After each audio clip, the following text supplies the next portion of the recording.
Actually, I have a questions from class 11-12 students whether area is a vector or a scalar quantity. So I will not go in detail what is vector and what is scalar quantity. The students, they know it. First of all, there should not be any doubt about it that area is a scalar quantity. But in physics, we are getting some quantity, say flux, where we used to say area is a vector. Better to say area vector. Area itself is a scalar quantity, and in case of while you are doing electric flux, in that case we are considering area as a vector.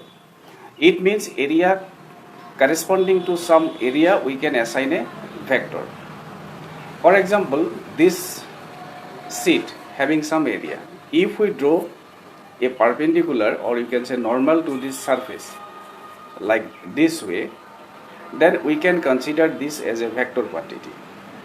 Direction is along this normal, and magnitude will be surface area of this space.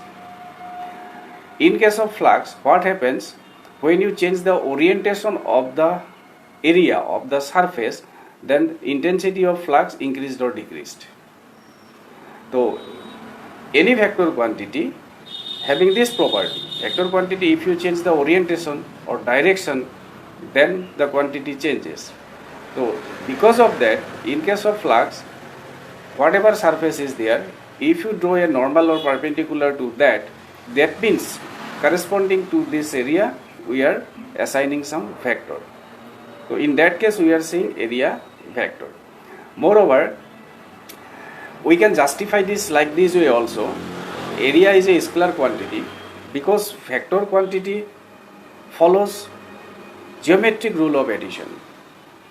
Say in case of displacement, 5 meter plus 5 meter can be 0 if the directions are opposite, and 5 meter plus 5 meter can be 10 if they are in the same direction. 5 plus 5 can be between 0 and 10 if they are at some certain angle.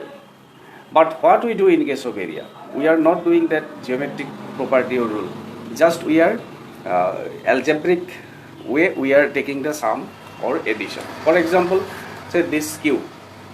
What's the total area? Total area 6 times of area of one surface. Just you are adding all the areas of the 6 surfaces. But in that case we are not going to follow any geometric rule or property. I hope students should not have any doubt about it.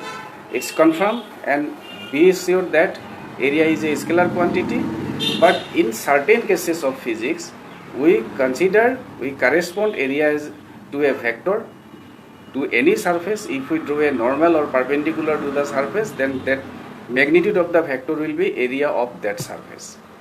It does not mean that you can say area, simply area is a vector quantity. So if the question asks like this, area is a vector or scalar quantity, the answer will be area is a scalar quantity. Thank you. I hope it's clear to all of you.